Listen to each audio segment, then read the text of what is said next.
Hi friends, എല്ലാവർക്കും എൻ്റെ പുതിയ വീഡിയോയിലോട്ട് സ്വാഗതം.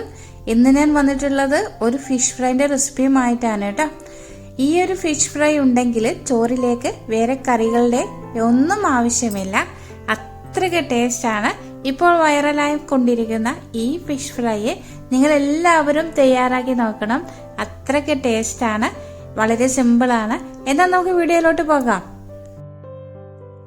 ഫ്ലെയിം ഓൺ ആക്കാതെ പാനിലേക്ക് 2 ടീസ്പൂണോളം വെളിച്ചെണ്ണ ഒഴിച്ചു കൊടുക്കാം. ഇതിലേക്ക് 2.5 ടീസ്പൂണ് കാശ്മീരി മുളക് പൊടി ചേർക്കാം. 1/4 ടീസ്പൂണ് മഞ്ഞൾപ്പൊടി ചേർത്ത് കൊടുക്കാം. ഇനി ഫ്ലെയിം ഓൺ ആക്കിയ ശേഷം സിമ്മിലിട്ട് നന്നായിട്ടൊന്ന് റോസ്റ്റ് ചെയ്തെടുക്കാം.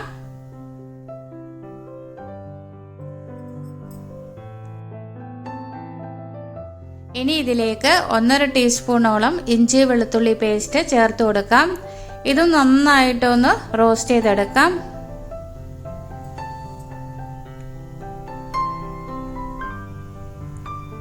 കുറച്ച് കറിവേപ്പില ചേർത്ത് കൊടുക്കാം.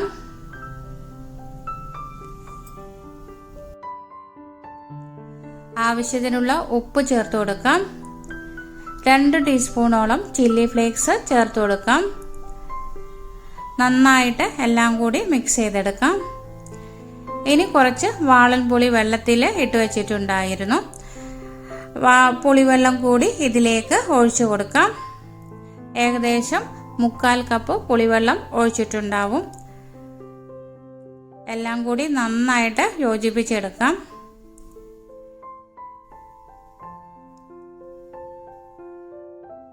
ഇപ്പോൾ എല്ലാതും നന്നായിട്ട് മിക്സായി വന്നിട്ടുണ്ട്.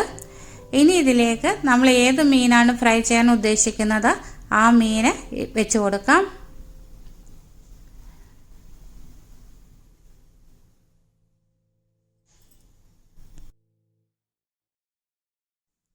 ഇനി ഇത് മൂടി വെക്കാം. മീഡിയം ഫ്ലെയിമിൽ ഒരു 3-4 മിനിറ്റ് കഴിഞ്ഞ ശേഷം ഒന്ന് തിരിച്ചിട്ട് കൊടുക്കാം.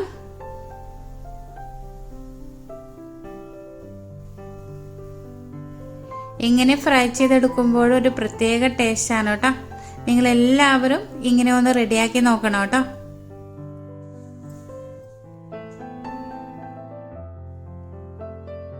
ഇനി മസാലയൊക്കെ ഒന്ന് ഇതിന്റെ മുകളിലേക്ക് വെച്ച് കൊടുക്കാം.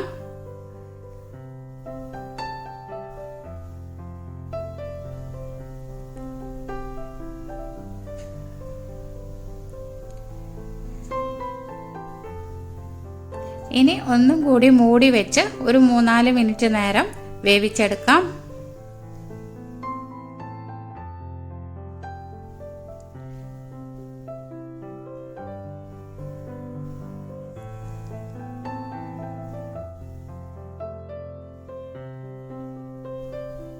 അങ്ങനെ നമ്മുടെ ടേസ്റ്റി ആയിട്ടുള്ള ഫിഷ് ഫ്രൈ ഇവിടെ റെഡി ആയിട്ടുണ്ട്.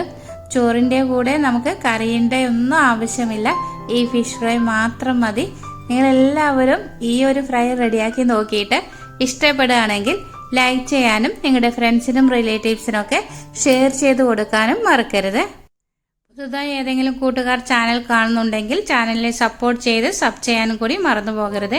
വലതുവശത്ത് കാണുന്ന ബെല്ലൈക്കൺ ക്ലിക്ക് ചെയ്ത് ഓൾ എന്ന് പ്രസ് ചെയ്താൽ മാത്രമേ ഞാൻ ഇടുന്ന അടുത്ത വീഡിയോയുടെ നോട്ടിഫിക്കേഷൻ നിങ്ങൾക്ക് ലഭിക്കുകയുള്ളൂ. അടുത്ത നല്ലൊരു വീഡിയോയുമായി വീണ്ടും കാണാം. Thank you for watching. Bye bye.